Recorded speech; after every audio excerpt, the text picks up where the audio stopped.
Sometimes, life hits you harder than you ever imagined. When you've given everything to your family, when you've sacrificed for them, only to be left alone in the end, it feels like a betrayal that cuts deeper than any illness ever could. But what happens when the people you love most turn their backs on you in your darkest hour? Well, for me, that's when the game changed. Make sure you subscribe and let me know where you're watching from in the comments. I've always been the one who held everything together. When my husband was alive, I made sure he had everything he needed. The house was spotless, the kids were fed, and everything functioned like clockwork. I was the mother, the wife, the rock, the unspoken glue that held our family together. But then my husband died. Suddenly, I was no longer the woman behind the scenes. I was alone. My children were grown and had their own lives, their own families to care for. They didn't need me anymore. It didn't happen overnight. I could feel the distance growing between us, slowly at first, like a slight chill in the air, one that you can't quite place until you realize you've been cold for hours. They came around less, called even less, and when they did, their voices were distant, distracted. I began to realize something I had never truly accepted before. I was no longer important to them. And then I got the diagnosis, cancer. I was scared, of course, but what scared me more was the thought that I was going to face this alone. I've always been the one who cared for everyone else. Now, who was going to take care of me? I kept the news from my kids for as long as I could. I didn't want them to feel obligated to show up, but I also needed to know, did they care enough to be there when I needed them most? When I told them, they promised to visit. They said all the right things, but promises are easy to make when you're not staring down the barrel of your own mortality. Days went by, then weeks, and the visits didn't come. I heard excuses. I'm too busy. The kids have activities. I have work. And the silence grew louder. By the time I was admitted to the hospital for treatment, I was already used to the feeling of being invisible. The doctors and nurses were kind, but I wasn't sure that was enough. I wanted my children. I wanted them to come and hold my hand, even if it was just for a moment. But I sat in that sterile room, my heart sinking with each passing day, and the silence stretched on. That's when I met Lila. She was assigned to the bed beside mine, a young woman, no more than 20, thin, fragile, but with a fire in her eyes that I couldn't ignore. She was fighting cancer too, but hers was in a much less advanced stage. She was much younger than I was, but there was something about her that instantly made me feel connected. She started talking to me right away, telling me how she was doing, how she was feeling. She didn't act like I was just another patient to her. She talked to me like a person, like I was more than just someone on the edge of death. Lila made me laugh. It was a quiet laugh at first, then a real one. I couldn't remember the last time I'd laughed like that. I couldn't even remember the last time I'd really felt anything except pain and disappointment. But Lila's energy, her zest for life, it was infectious. She was constantly cracking jokes, and despite the fact that both of us were lying there with IVs and machines hooked up to us, she managed to keep things light. She started helping me with little things, helping me get to the bathroom, getting me water when I couldn't reach it. She didn't even seem to mind. It was the first time in weeks I'd felt like I wasn't completely alone. I didn't realize how much I had needed that, how much I'd been missing real human connection. My children had been absent, and my heart ached from it. But Lila, despite everything she was going through, was right there with me. She was showing up in a way they hadn't. The days passed, and with each one, I found myself looking forward to seeing Lila. I started confiding in her, telling her about my life, my regrets, my fears. I told her about how my kids had stopped visiting, how they had slowly slipped away. I told her about my husband and the life we had shared. Lila would listen intently, always offering a word of comfort or simply a shoulder to lean on. In return, she told me her story. It wasn't easy for her to speak about, but she did. She'd lost her mother when she was young, and her father was never part of her life. She had grown up in foster care, bouncing from one place to another. No family, no stability. I could feel the pain in her words. I understood it more than she knew. My children had never abandoned me in the way she had been abandoned. But in that moment, I understood the emptiness she carried inside. It was a pain I recognized, and though we came from different lives, different backgrounds, we were both seeking the same thing: connection, love. And in a strange way, Lila became the family I had lost. She became the daughter I had always wanted, the one who saw me, who cared for me when no one else did. I never asked for it, but in a way I couldn't have been more grateful. But with that gratitude came an unsettling truth, the realization that I would never have that from my own children. They had shown me, in their absence, exactly how much they didn't care. And the more I thought about it, the more I realized I couldn't keep pretending. I couldn't keep waiting for them to care. I needed to make a choice. And I knew, deep down, that Lila, this young woman who had nothing, had given me everything. I had to do something for her, something that mattered. That night, as I lay in bed thinking, I made a decision. A decision that would change everything. I would make Lila my heir. It wasn't just about money or property. It was about giving her something real, something solid, something she had never had before. And in doing so, I would be making a statement, not only to my children, but to myself. For the first time in years, I felt like I was doing something for me. The next morning, I would have the papers drawn up, and I would change everything. But I didn't know how they would react. I didn't know how my children would take it. But I was ready to face whatever came next. And for the first time in a long time, I felt a flicker of hope. The weight of my decision felt heavy, but I knew it was the right one. I thought about it all night. The decision had come to me so suddenly, but in my heart, I knew it was the only choice I had left. I couldn't keep waiting for my children to care. I had given them everything, but now, in my hour of need, they had shown me that their priorities didn't include me. So, the next day, I did it. I made the call to my lawyer, and we started the process of changing my will. I had never expected my life to end up this way, but I knew I had to do what was right for me. For once, I had to make a choice that was about me and not them. I told Lila about it the following morning, and her eyes widened in surprise. She looked at me with disbelief, as if she didn't understand how she had come to be the center of everything in my life. But there she was, my rock, the only one who had been there for me. I didn't care if my children would be furious. Lila didn't want to accept it at first. "No, Martha, I can't take this from you," she said, her voice trembling. "I'm not—" "Lila," I interrupted gently, "you have no idea what you mean to me. I can't keep waiting for my kids to show up. They've had their chance. But you've been here for me when they weren't. You've shown me love, care, compassion, something I haven't felt in a long time. You're the one who matters now." She stayed quiet for a moment, as if trying to process everything I was saying.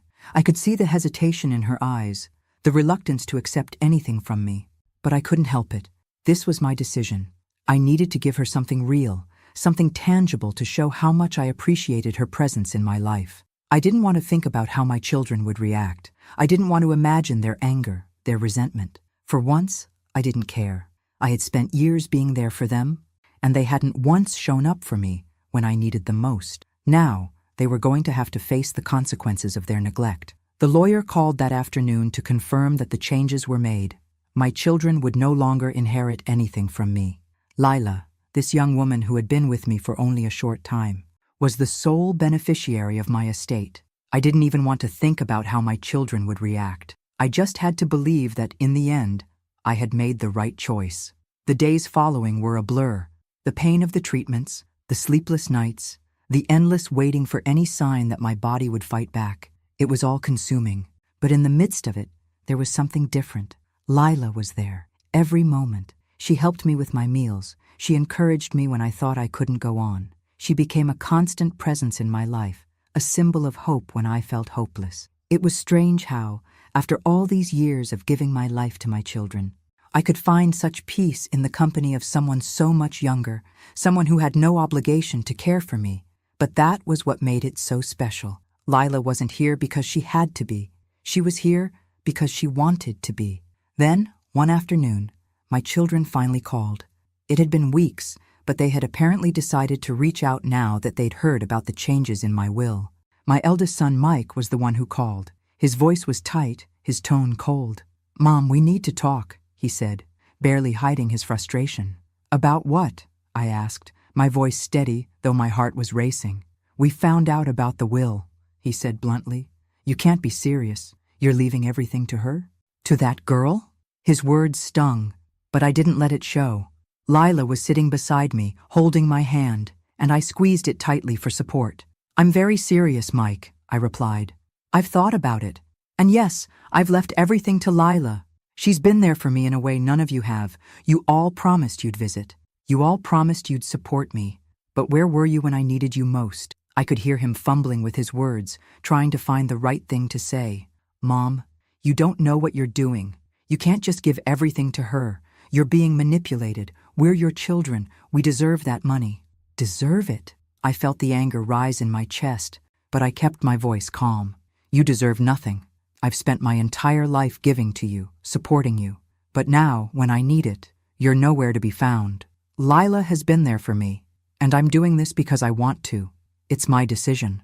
There was a pause on the other end, and I could feel the tension. You're making a huge mistake, Mom, Mike said. We'll talk later. And just like that, the call ended. I didn't need to hear anything more. I had made my choice, and I wasn't going back. But as the days wore on, I couldn't help but wonder how my other children would react. I had always been the one to hold everything together, to keep the family united. And now, I had torn it all apart. But it wasn't me who had done that. They had. They had chosen to ignore me. They had chosen to walk away when I needed them most. And now, they would have to live with that. Lila looked at me, her face filled with both concern and sympathy. Martha, you don't have to keep doing this alone. I'm here. I'll always be here. And in that moment, I knew this was the family I needed. Not the one I'd fought for my entire life, but the one I had found when I least expected it. The one that showed me love when I felt like I had nothing left. For the first time in years, I felt like I was making the right decision. And in that moment, I was at peace with it. But little did I know, the storm that was about to come would shake everything I thought I knew about my family, my life, and the future I had just begun to build with Lila. I had made my choice, but what would it cost me? The days after the phone call with Mike were a blur, but a new clarity settled over me. I had made my decision. I had chosen to stand firm in the face of everything I had endured, to take control of what little I had left. I had given so much to my children over the years, sacrificed everything for them. And now, in my final moments, I wasn't going to let them tear me apart anymore. Lila's presence was a comforting anchor in the sea of my swirling emotions. I remember one evening, as the sun began to set, casting a warm orange light across the room, she sat beside me, brushing my hair away from my face, just as a daughter might do for her mother. It was a simple, tender gesture, but it meant the world to me. She didn't judge my decisions. She didn't ask for anything in return. She simply cared for me in the most genuine way possible.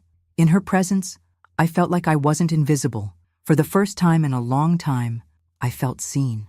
But as peaceful as those moments were, I knew trouble was brewing.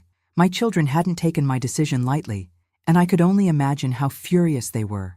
It was only a matter of time before they would show up at my door, demanding explanations, trying to convince me I had made a mistake. I wasn't wrong.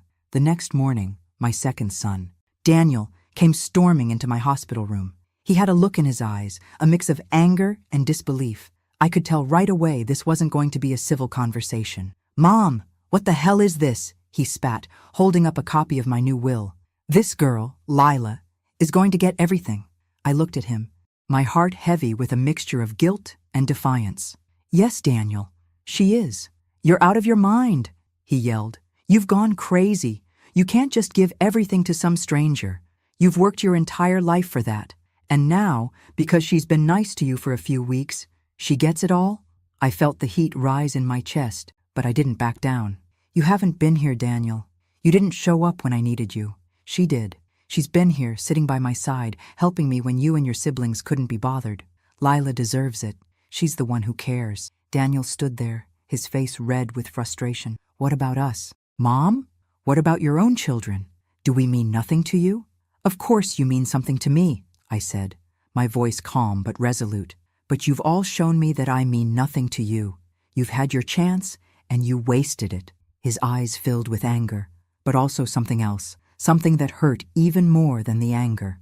I saw guilt. He knew he hadn't been there. "Fine," Daniel muttered, throwing the will on the ground in disgust. "We'll take this to court. We won't let this stand." And with that, he stormed out, slamming the door behind him. I sat there, a quiet storm brewing inside me. My decision had already been made. But the weight of their response was something I hadn't fully anticipated.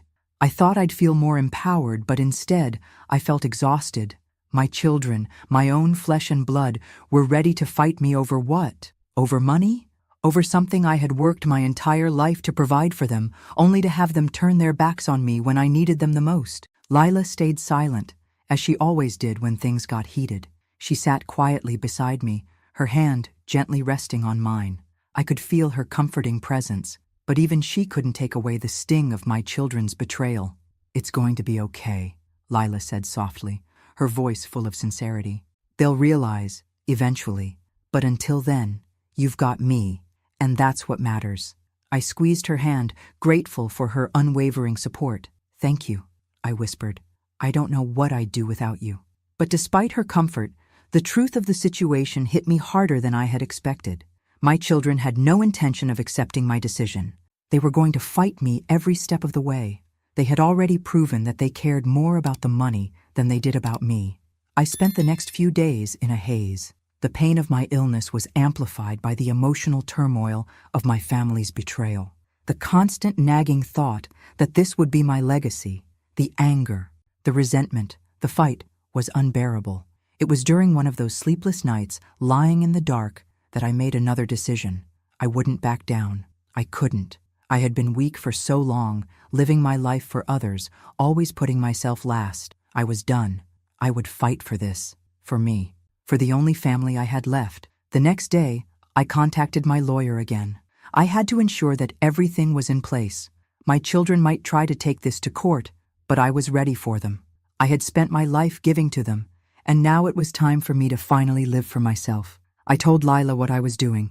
I knew she was concerned, but she didn't stop me. She simply nodded and said, "Whatever happens, we'll face it together." And for the first time in a long while, I didn't feel so alone. But the storm was far from over.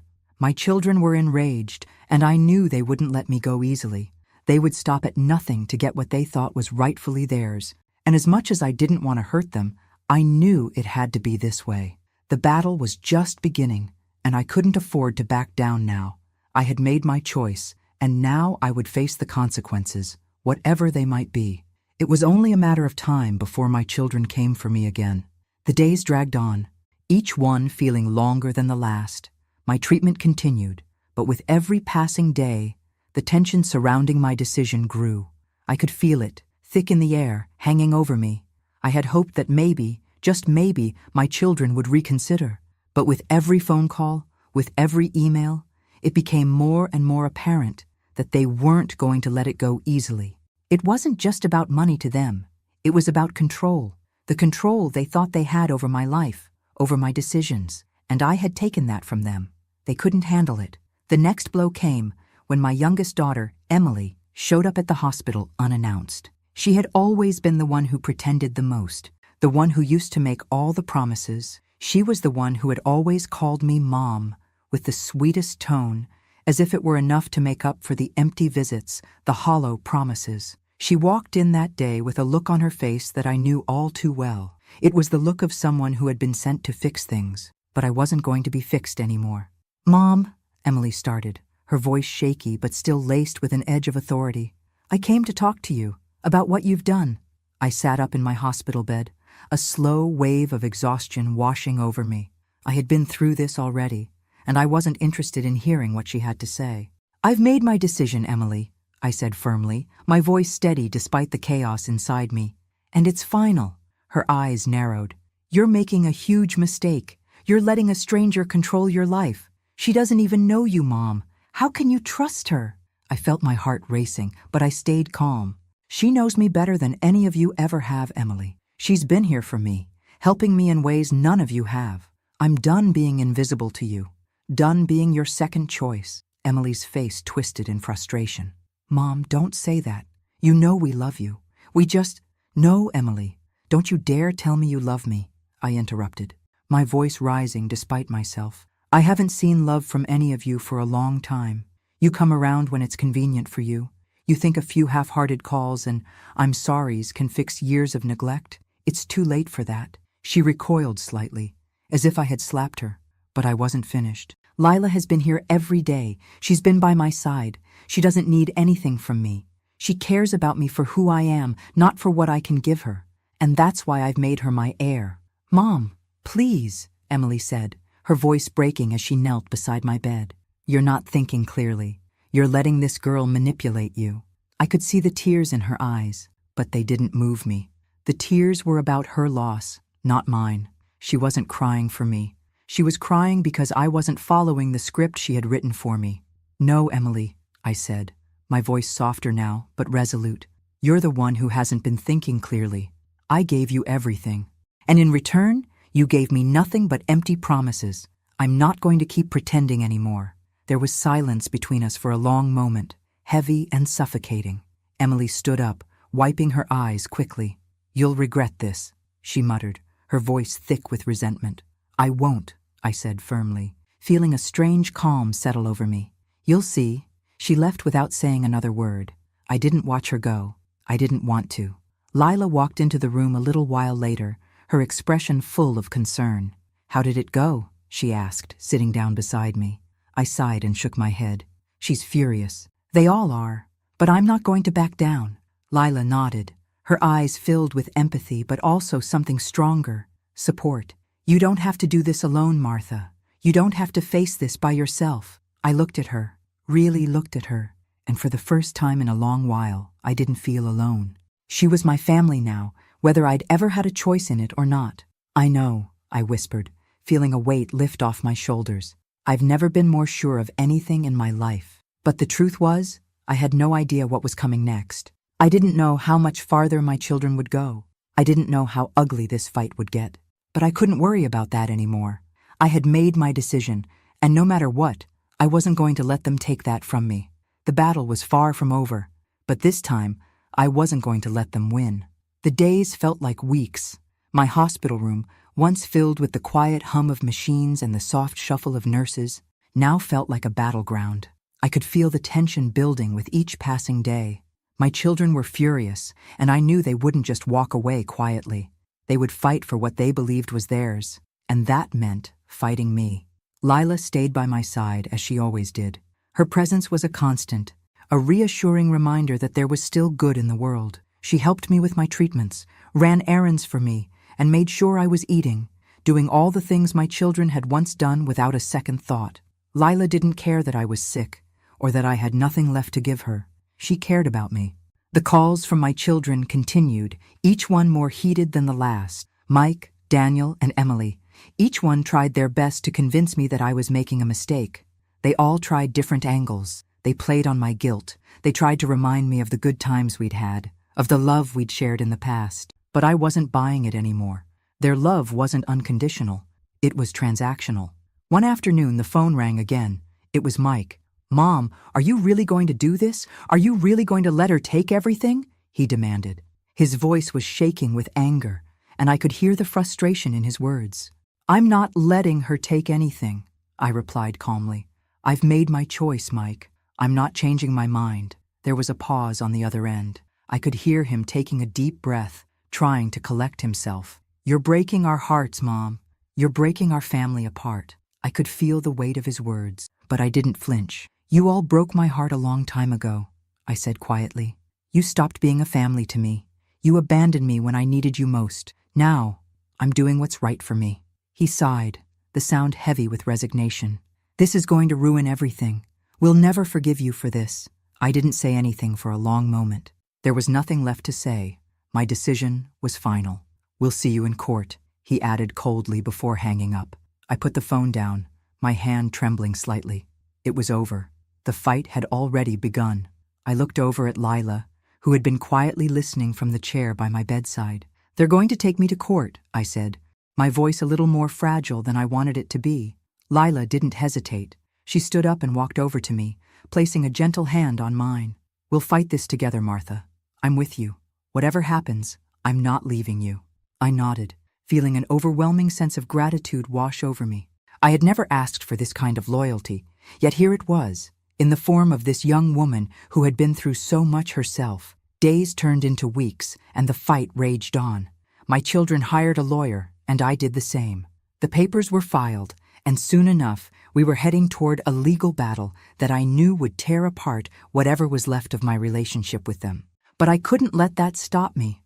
I had made my choice, and I wasn't going to let them bully me into changing it. It was a Monday afternoon when I received the summons. My lawyer called to tell me that my children were formally contesting my will. It was official now. I couldn't say I was surprised, but it still stung. It felt like they were tearing away at the last shred of dignity I had left. But even in that moment, I felt a sense of calm. I wasn't going to lose this. I had made my decision, and I was going to fight for it, no matter what. Lila sat beside me as we discussed the next steps. "I'll be here every step of the way," she said, her voice steady and reassuring. "You don't have to do this alone." I took her hand, squeezing it tightly. "I know. I'm lucky to have you." The court date was set for a few weeks later, and I braced myself for the storm that was coming. I had no idea what the outcome would be, but I knew one thing for sure. I was done being the quiet, invisible mother. I was done being the one who always put others first, always sacrificing herself. For the first time in my life, I was going to fight for myself. The next few days passed in a blur of preparation. My lawyer worked tirelessly, filing paperwork, gathering evidence. My children, of course, did everything they could to undermine me, accusing Lila of manipulating me, claiming I was of sound mind and not capable of making such a decision. They twisted every word I said, trying to make me out to be an irrational, confused old woman. But I wasn't confused. I knew exactly what I was doing, and I wasn't going to let them make me feel small anymore. The night before the court date, I lay awake in bed, staring at the ceiling. Lila was sleeping in the chair beside me, her presence a comforting warmth. It was strange, the peace I felt in that moment. I had spent so many years waiting for my children to love me, to see me, to appreciate me. But now, for the first time in so long, I didn't feel like I needed their approval. For the first time, I was doing something for me. And that thought, that small spark of freedom, gave me the strength I needed to face what was coming. I wasn't going to lose this fight. Not this time. The courtroom was waiting, and so was my fate. The day of the hearing arrived faster than I expected. I woke up early, the weight of the day heavy on my chest. It was a beautiful spring morning, the sun shining through the hospital window, casting a soft glow on everything around me. But even the sunlight couldn't ease the tightness in my stomach. Lila was already awake, sitting beside me, her eyes filled with both concern and determination. She had been by my side every step of the way, through the late-night phone calls, the angry outbursts from my children, the endless legal discussions. She was the only one who hadn't let me down, and I knew, without a doubt, that she was going to be there with me today. "Are you ready for this?" Lila asked softly, brushing a strand of hair from my face. I took a deep breath and nodded. I don't know if anyone is ever truly ready for something like this, but I've made my choice, and I'm going through with it. Lila squeezed my hand. "We'll get through this. You have me." The court was scheduled for the afternoon, and I could feel the anticipation building inside me. My children had already arrived, of course they had, eager to fight for what they believed was rightfully theirs. My lawyer had assured me that I was in a strong position, but I couldn't help the nagging doubt that crawled into my mind. What if I had made the wrong choice? What if I was about to destroy the last chance at a relationship with my kids? But those thoughts were fleeting. I knew deep down that I had done what I needed to do for myself. They had abandoned me. They had left me alone in my time of need. They didn't deserve what I had left. Still, it didn't make it any easier. By the time we arrived at the courthouse, my hands were clammy, and my nerves were on edge. Lila stayed close to me, offering quiet reassurance as we entered the building. My children were already inside, seated on the opposite side of the courtroom, their faces tight with frustration. Mike, Daniel, and Emily sat in the front row, glaring at me as if I had committed the ultimate betrayal. I couldn't meet their eyes. The anger in their expressions was too much. The courtroom was filled with a tense silence as we waited for the judge to arrive. I could feel my heart pounding in my chest, the noise deafening in my own ears. Every part of me wanted to turn and leave, to escape the suffocating atmosphere. But I couldn't. I had to see this through. When the judge entered, everyone stood. He was an older man, his face lined with experience. He looked down at the papers in front of him, then glanced up at the room, his eyes landing on me. "Martha Johnson?" he asked in a neutral tone. I nodded, my voice betraying none of the emotions I felt. "Yes, Your Honor. Your children are contesting your will." Do you understand the nature of the case? I do, I replied, my voice steady, even though my hands were shaking slightly. The judge nodded and gestured for us to sit. The hearing began. My lawyer spoke first, outlining the situation, the will I had drafted, the decision to leave my estate to Lila, and the fact that my children had been largely absent from my life during my illness. My lawyer made it clear that I had the right to make these decisions, and that there were no legal grounds for my children to contest the will simply because they disagreed with it. But my children weren't about to let it go that easily. Mike was the first to speak. His voice was tight, his anger palpable. "Your Honor, my mother has lost her mind," he said, his eyes never leaving me. "This girl, Lila, is manipulating her. She's taken advantage of my mother's sickness. This decision is not the result of a sound mind. We believe the will should be invalidated." I felt a wave of heat flush through me, my heart pounding in my chest. I had been prepared for this, but hearing him say it out loud, hearing the accusation that Lila had somehow tricked me, felt like a knife to my side. Lila squeezed my hand gently, her presence a quiet strength beside me.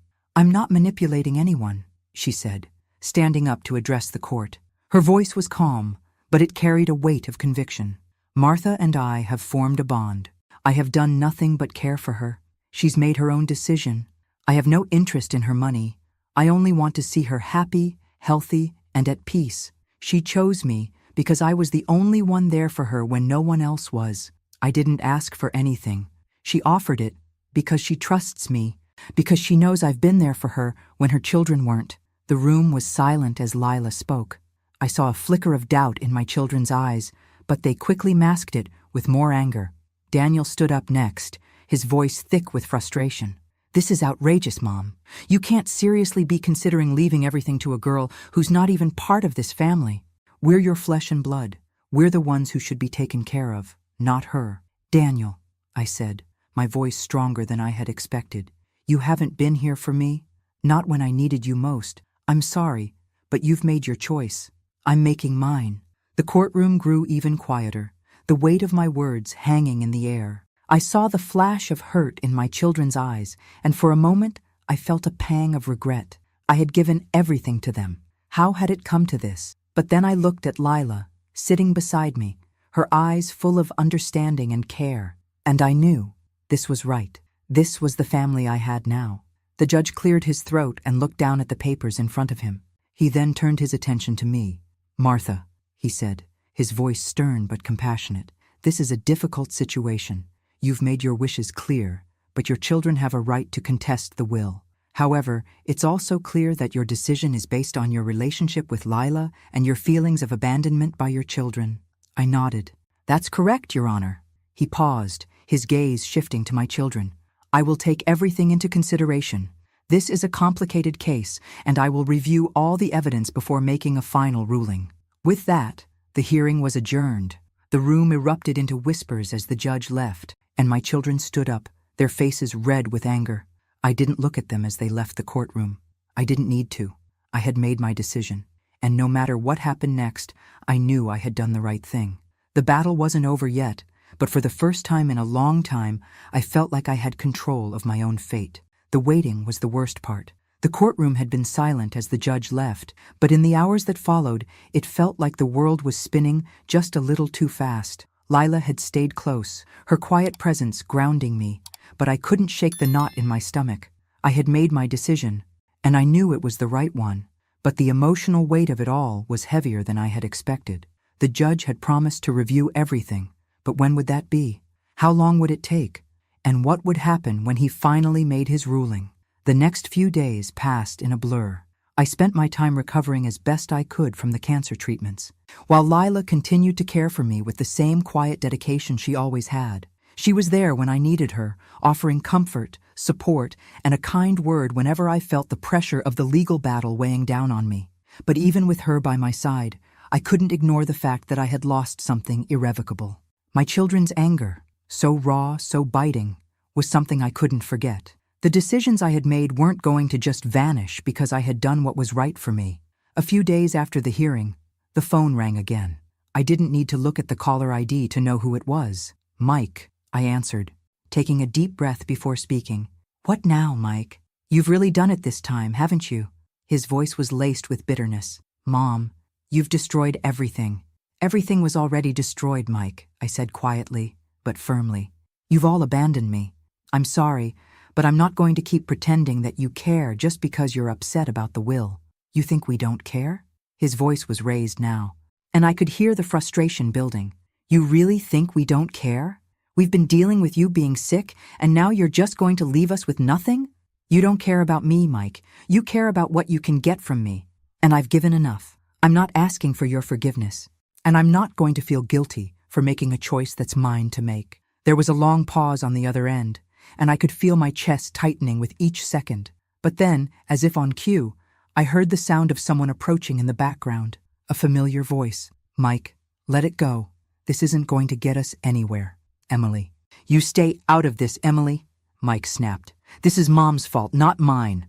I felt my pulse quicken at the sound of their voices, each one filled with anger and hurt. And suddenly, it felt like I was right back where I started. Alone, misunderstood, drowning in all the emotions they had left behind. I've already made my decision, I said, my voice quieter now. And no matter how many times you yell at me, it's not going to change. The silence on the other end of the line was deafening. Finally, Mike spoke again, his voice quieter, more resigned. We'll see about that, but I'm telling you. Mom, you're going to regret this. I didn't say anything else. I couldn't. What was left to say? I hung up the phone and leaned back against the pillow, staring at the ceiling. The anger was still there, but it wasn't mine anymore. They had their own pain to work through. I had my own. Lila came in a few moments later, her face full of concern. How are you doing? I didn't even try to hold back the emotion. I'm so tired, Lila. I can't do this anymore. Lila sat beside me, her hand resting gently on mine. You don't have to do it alone. I'm right here, Martha. You're not alone in this. I took a deep breath, grateful for her unwavering support. I know, and for that I'm thankful. You're the only family I've got left, and that means everything to me. She smiled, and for a moment, I felt a glimmer of peace. But the world outside our small hospital room hadn't stopped. My children were still out there, and the legal battle was still waiting to unfold. It wasn't over. Not yet. The next morning my lawyer called. The judge has made his decision, he said. The ruling will be handed down today. My heart skipped a beat. The moment I'd been dreading and waiting for had finally arrived. Lila stayed with me while we waited for the news. We sat together, my hand in hers, both of us silently anticipating what would come next. The phone rang again. It was my lawyer. It's over, he said, his voice calm. The judge ruled in your favor. For a moment I couldn't process what he was saying. I had won. Your children are not entitled to anything, he continued. The will stands. Lila is the sole beneficiary. I could hardly believe it. After all the pain, all the anger, the heartbreak, I had finally taken control of my life. I looked at Lila, her eyes wide with surprise and relief. We did it, I whispered. She smiled, but there was something in her smile that wasn't just about victory. It was about the peace I had finally found. It was a quiet moment, one of realization that no matter what had happened before, this was the beginning of something new. I couldn't undo the hurt I had caused. I couldn't take back the things I had said, but I had done what was right for me. And now, I was free. The battle was over, and in the end, I had found what I had been searching for all along, peace. The days following the court ruling were strangely quiet. There were no more angry phone calls from my children, no more accusations or threats, just the stillness of a decision made, a line drawn in the sand. I had won, but I wasn't sure I felt like I had. The relief of the victory didn't come in the form I had expected. I had imagined that once the judge ruled in my favor, I'd feel liberated, free to live the rest of my days in peace, without the weight of family obligations hanging over me. But instead, I felt a quiet emptiness. The battle had been won, but I had lost something that could never be replaced. The family I had once known. Lila had been by my side through it all. She was the first one to hug me after I got the news, her smile full of genuine happiness for me. But as the days wore on, I saw a shadow in her eyes, a concern that had nothing to do with the court case. Martha, you've been through a lot, she said one evening as we sat on the small porch outside my hospital room. But I don't want you to feel like this is the end. It's a new beginning. You deserve to live without the weight of that past holding you down." Her words were kind, but they didn't lift the cloud that lingered over me. The house I was left with was empty, too quiet. I spent hours each day thinking about what my children might be doing, whether they were angry enough to keep fighting, or whether they'd let the matter rest. Mike, Daniel, and Emily had not contacted me since the ruling. Part of me hoped they would, perhaps just to say goodbye, to acknowledge the deep hurt I had caused them. But the other part of me, the part that was finally free from their expectations, knew it would never happen. I spent the following days sorting through the things that had once been mine. Family photos, letters, old mementos. There was a strange sadness in doing this alone. The past felt like a different lifetime, one I had been forced to leave behind in order to survive. It was late one evening when the knock on my door came. I wasn't expecting anyone. Lila had gone out for a while to take care of some errands, and I was alone in the house, my mind wandering. The knock was loud, urgent, and I felt a rush of anxiety before I even got to the door.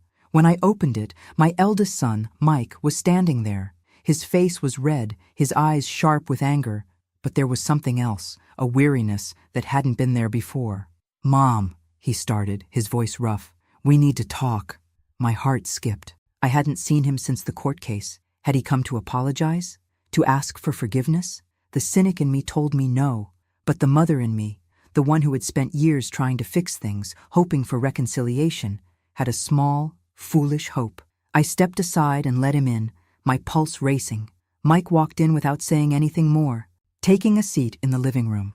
I sat across from him, unsure of what to expect. My thoughts were scattered. What did he want? What had changed since the ruling? "I'm not here to argue," Mike said, his voice low. "I'm here because I have to say something, and I think you deserve to hear it." I waited for him to continue, the silence between us stretching. "I don't agree with what you did," he continued. "I don't agree with your decision, but I've had time to think, and I get it, in a way. I've been an asshole, Mom. I've let you down. I've been selfish, and I can't undo any of that. I can't undo the hurt we've caused you." My breath caught. For a moment, I didn't know how to respond. His words, though harsh, were something I had never expected to hear. I had always imagined my children would never take responsibility for their actions. This wasn't the apology I had wanted. It wasn't even close, but it was something. He looked up at me, his expression hardening again. "I'm not here for your forgiveness. I'm not even asking for it. I'm just telling you the truth. I don't know if we'll ever be a family again. I don't know if I'll ever forgive myself for how we treated you. But I needed to come here because it wasn't right." I sat there, processing his words. My heart ached, but it wasn't the same ache I had felt before. This was something different, a kind of emptiness that came from finally hearing the truth. Mike stood up, shifting awkwardly. "I'll go now.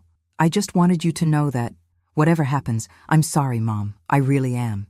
And just like that, he was gone. I closed the door behind him, my mind reeling. Part of me wanted to scream, to demand more, but the other part, the part that had spent years waiting for this moment, felt a strange sense of peace. It wasn't the closure I had imagined, but it was closure nonetheless. My son had apologized, and while it wasn't enough to fix everything, it was enough for me to understand that he had recognized the pain he had caused, and now, maybe, I could finally start moving forward. I wasn't sure if my children would ever come around completely. I didn't know if they would ever truly accept my decisions, or if they'd continue to harbor resentment. But for the first time, I knew that whatever happened next, I had done what I needed to do for myself, and that had to be enough. I woke up the next morning with a strange, heavy sense of calm. The conversation with Mike had shaken me more than I expected, but there was a finality to it that settled deep within me. I had spent years wishing for an apology, for some kind of acknowledgement from my children. And while Mike's words hadn't fixed everything, they had given me something I didn't think I would ever get, an honest admission of guilt. But there was something else, too. Even after the apology, I still felt empty.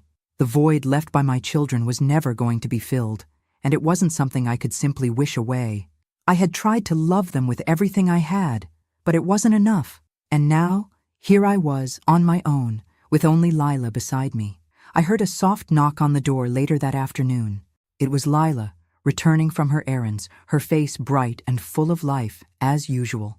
The contrast between her energy and the heavy sadness that still lingered in me was stark, but in that moment, I couldn't help but feel grateful. She was the only person who had truly shown up for me when I needed it most. "How was your day?"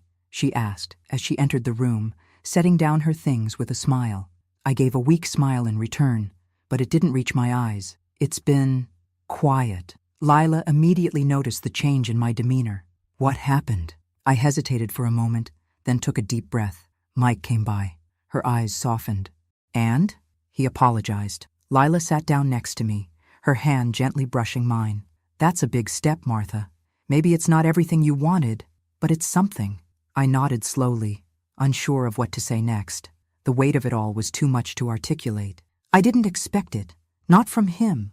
Not in that way. Lila's expression was full of understanding. People don't always show up the way we want them to, but it doesn't mean they don't care in their own way.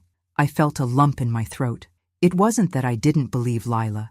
She had shown me care in ways I could never have imagined. But it was hard to let go of the hope that my children might one day truly care, the way I had always wanted them to. "What now?" I asked, my voice a little more fragile than I intended. "What do I do with this?" "You keep going," Lila replied firmly, squeezing my hand. "You keep moving forward. You've made your choice, and you're not alone anymore." The words were simple, but they gave me a sense of clarity that I hadn't had in weeks. I was starting to see what Lila meant.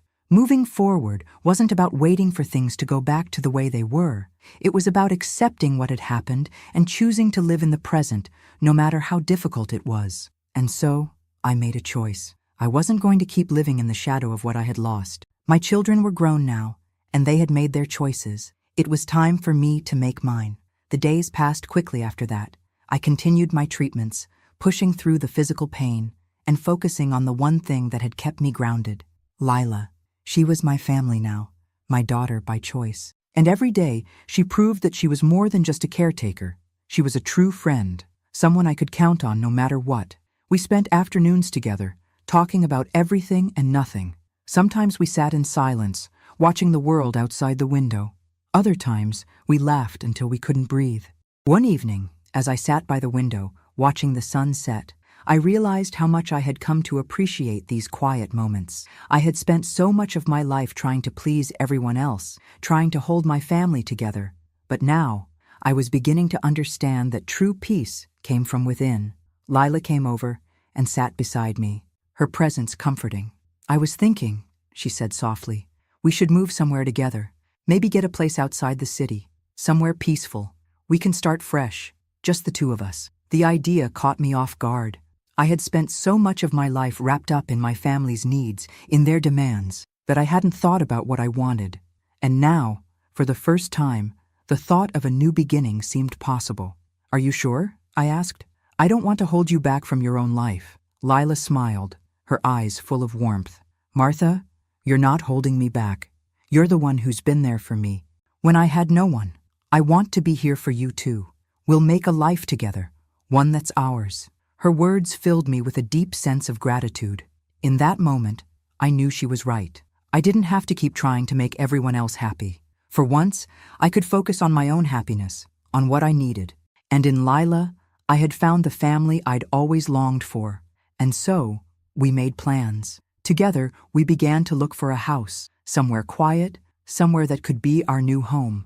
A place where we could build new memories and leave behind the hurt that had defined so much of my past. The following weeks were filled with small steps forward, finding the right place, making plans for the future. But in each of those moments, I felt a growing sense of peace. The battles with my children, the loneliness, the pain, it was all fading into the past. As I sat in the living room of our new home, looking around at the walls that were still bare but full of possibility, I realized something. This was it. This was what I had been waiting for. Not the approval of my children, not the legacy I thought I had to leave, but this moment of quiet, of new beginnings. And with Lila beside me, I knew I was finally where I belonged. For the first time in my life, I wasn't living for anyone else. I was living for myself. And for the first time in a long time, I could breathe. The house felt like a dream.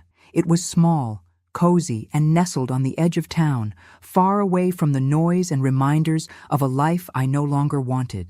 The rooms were simple, but full of potential, the kind of place where you could make memories without the weight of past regrets hanging in the air. It was quiet here, and it was exactly what I needed. I sat on the front porch one evening, a cup of tea in my hands, the cool breeze ruffling my hair. Lila had gone out for a while to visit a friend, leaving me alone with my thoughts. It had been a week since we'd moved in, and everything was still new. I hadn't yet unpacked everything. There was no rush. We were in no hurry to settle into the past anymore.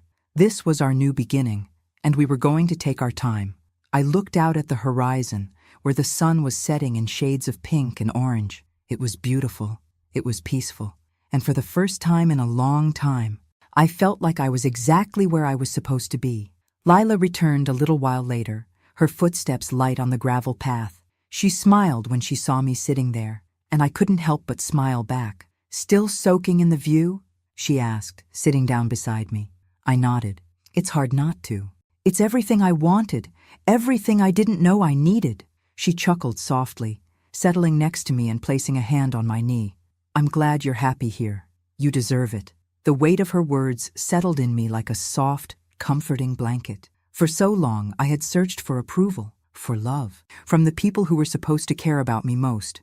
But in this moment, I realized something important. I didn't need their validation anymore. I didn't need their acceptance. I had found something much better. "Lila," I began, my voice thick with emotion. "I don't know how to thank you for everything you've done. I don't know if I ever can." She shook her head, her eyes soft and full of understanding. "Martha, you don't have to thank me. I'm here because I want to be. You've given me something no one else has, and that's enough." Her words hit me deeper than I expected, stirring something inside me I hadn't realized was still there. I was so lost before, I confessed, looking out at the view again, trying to steady my breath. I thought my life was over when my family turned their backs on me. I thought I had nothing left. But now, I realize that I've had everything I needed all along. Lila's hand squeezed mine. "You've always had it, Martha. It was just about finding the right person to share it with." I let her words sink in, and for the first time in years, I felt whole. I didn't need my children's forgiveness to heal. I didn't need to prove myself to anyone. All I needed was to accept that the family I had built with Lila was real, and it was enough. We sat in silence for a while, watching the sun sink lower in the sky, painting the world in a soft, golden hue. The world felt infinite in this moment, full of possibilities. It had taken me a long time to get here. I had spent so many years putting everyone else first, trying to fix relationships that were beyond repair. I had spent too much time focusing on what was missing instead of what I had. But now I understood that the true treasure wasn't in what I lost. It was in what I had found in Lila. When the stars started to appear in the sky, Lila turned to me and smiled. "You know, we've got a whole lot of life ahead of us. Martha, it's a fresh start. Let's make the most of it." And in that moment, I knew she was right. This was my fresh start. It wasn't perfect, but it was mine. No more fighting, no more proving myself, no more longing for people who would never truly appreciate me. What mattered now was the family I had chosen, the one who showed up, who cared, who loved me for who I was. We didn't need a perfect past to make a perfect future. We just needed each other. I looked at Lila, her face lit up by the soft glow of the porch light. My heart swelled with something I couldn't quite describe, something that felt like home. "We'll make it work," I said softly. "Together." She nodded, her eyes gleaming. "Always." And for the first time in a long time, I didn't feel like I was just surviving. I was living. I was free. And in that moment, I knew that no matter what happened, everything would be okay. The past had shaped me, but it would not define me. And now, with Lila by my side, I was finally ready to embrace the future. It's strange how life can feel so heavy, and yet, in the blink of an eye, everything can change. I had spent so much time waiting for a resolution, for some final answer, but I've learned that there is no one moment that defines everything. No single apology, no court ruling, no confrontation that will bring everything into focus. Life is a collection of moments, of decisions, and they accumulate in the way we live our lives.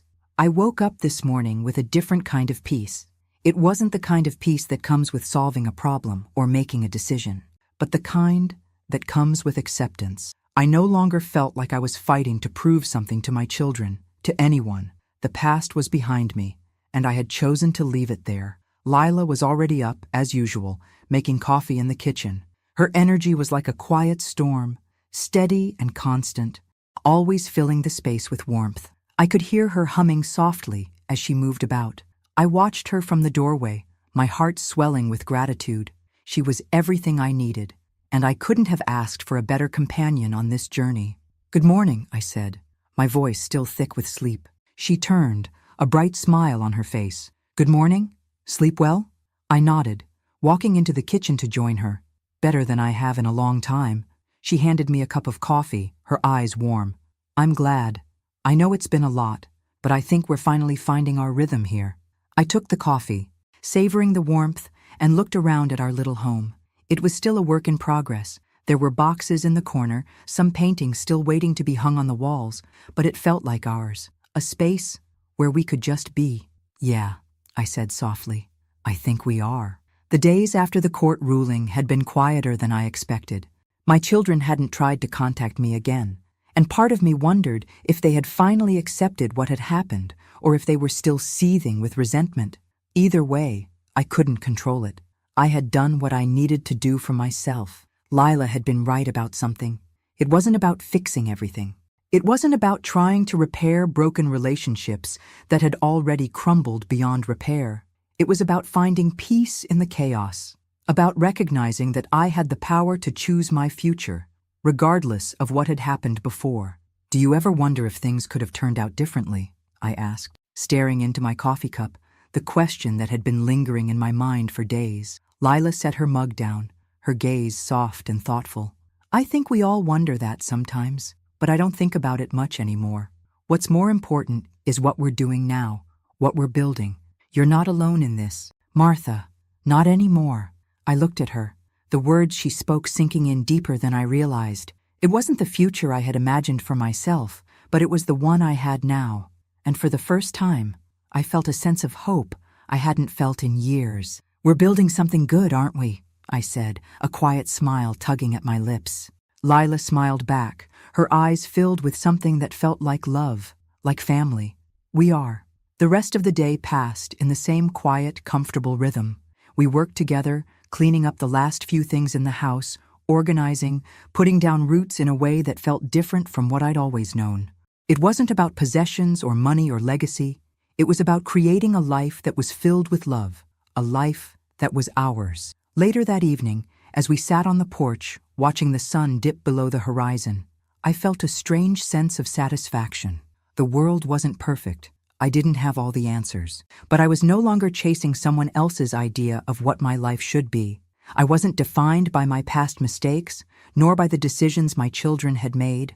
I was free, and I knew, deep down, that this was the beginning of something beautiful. I had spent too long trying to fix the broken pieces of my past, but now, with Lila by my side, I was learning to let go of the past and embrace the future. And for the first time, I was living fully, without regret. It's funny how life can surprise you even when you think you've seen it all. I had spent so many years battling my own demons, trying to hold on to what was already slipping away. I had wanted to fix everything, to heal the wounds that couldn't be healed, to make my children love me the way I had always wanted. But now, sitting here in our little house with Lila, I realized that what I had been searching for all this time wasn't in the past, wasn't in the fight for approval from those who had long since turned away. What I had been searching for was peace. Lila and I had made this place our home. It wasn't perfect, but it was ours. There were still boxes in the corner, and some rooms needed more work than others, but it didn't matter. We had built something real together. We had created a space where we could breathe, where I could breathe. It had taken me a long time to get here. I had spent my life trying to please others, trying to make everyone around me happy, but at the expense of myself. I had sacrificed everything for the people I loved, only to be left in a cold, empty room with no one but myself. But here I was, finally realizing that I didn't need their approval to be happy. I didn't need their love to feel complete. The truth was, I had found a kind of love that was even more powerful, one that was unconditional, built on mutual respect and understanding. Lila had become my daughter, not by blood, but by choice. We had formed a bond that was stronger than anything I had ever experienced, and it was real. It was enough. That evening, we sat together on the porch as we often did, watching the sun dip below the horizon. The house was quiet, except for the sound of crickets in the distance and the occasional rustling of leaves in the wind. It was peaceful, the kind of quiet I had longed for but never knew how to find. "You know," Lila said, breaking the silence, "I never imagined we'd end up here, but I wouldn't trade it for anything." I smiled, feeling a lump form in my throat. Me neither. I never thought I'd have this. I thought I'd spend my life waiting for something that was never coming. Lila reached over and took my hand. "You're not waiting anymore, Martha. You've got everything you need right here." I squeezed her hand, the words hanging in the air between us. We had both been through so much, and now we had this new beginning, this future that we could shape however we wanted. There were no expectations, no pressure to be something we weren't. It was just us, and it was more than enough. I leaned back in my chair, letting the peace of the moment wash over me. The weight I had carried for so many years was gone now, lifted by the simple act of letting go. The guilt, the pain, the anger, it was all fading, slowly but surely. I had stopped trying to fix everything, stopped trying to force things that were never meant to be, and in doing so, I had found freedom. "We're going to be okay, aren't we?" I asked, my voice a little shaky. Lila looked at me, her eyes soft and filled with affection. "More than okay. We're going to be great." I believed her. For the first time in a long time, I truly believed her. We didn't need a perfect ending. We didn't need everything to be neatly tied up in a bow. What we had was real, and it was enough. In this quiet little house, in the life we had created together, I had finally found what I had been searching for all along: love, peace, and acceptance. The past no longer had control over me. I was free, and so was my heart. I didn't need to prove anything to anyone anymore. I had lived my truth, and in doing so, I had found the family I had always wanted. It wasn't perfect, but it was ours, and that was all I needed. Thanks for listening. Don't forget to subscribe and feel free to share your story in the comments. Your voice matters.